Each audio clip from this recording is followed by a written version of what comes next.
Voici l'homme qui nourrit les orphelins abandonnés.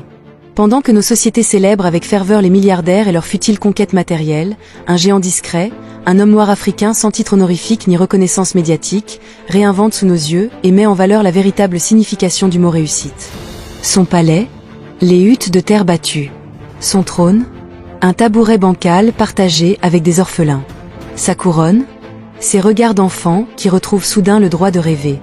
Écoutez bien ce paradoxe bouleversant. Lui qui pourrait compter ses biens sur les doigts d'une main, nourrit pourtant des dizaines d'enfants chaque semaine. Lui qui n'a jamais possédé de costume sur mesure, habille pourtant la détresse humaine de dignité. Lui qui ignore tout des théories économiques, donne pourtant une leçon magistrale en redistribution des richesses.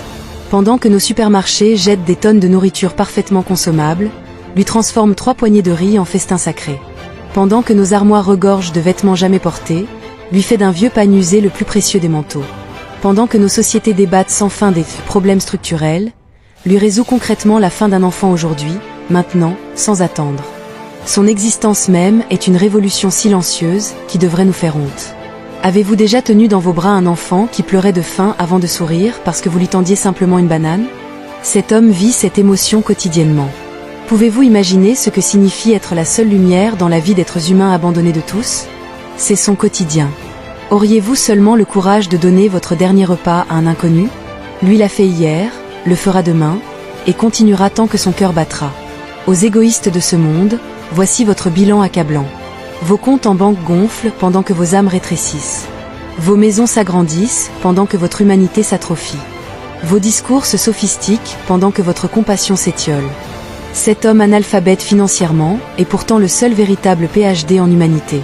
Son université, la terre rouge des villages oubliés. Ses diplômes, ses vies transformées. Sa thèse doctorale, cette preuve quotidienne que l'amour agit quand l'égoïsme discute. La question n'est plus de savoir qui est le plus intelligent.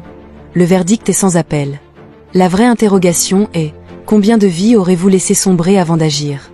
Combien de repas gaspillés avant de partager? Combien d'années perdues avant de comprendre que le bonheur ne se possède pas, mais se partage? Son exemple crie cette vérité que nous feignons d'ignorer. Il n'y a pas de bon moment pour être généreux, il n'y a que des êtres humains qui souffrent maintenant. La faim n'attend pas la prochaine réunion d'actionnaires. La solitude d'un orphelin ne peut patienter jusqu'à votre prochaine promotion. Alors à vous qui lisez ces lignes dans le confort de votre foyer, un ultime défi. Qu'allez-vous faire demain? Continuer à accumuler ou commencer à donner? Le monde change par des actes, non par des intentions. Votre histoire sera-t-elle celle du « j'avais » ou celle du « j'ai donné » ? Cet homme sans ressources vous regarde. Ses enfants sans voix vous attendent. Votre humanité sommeille. Quand la réveillerez-vous ?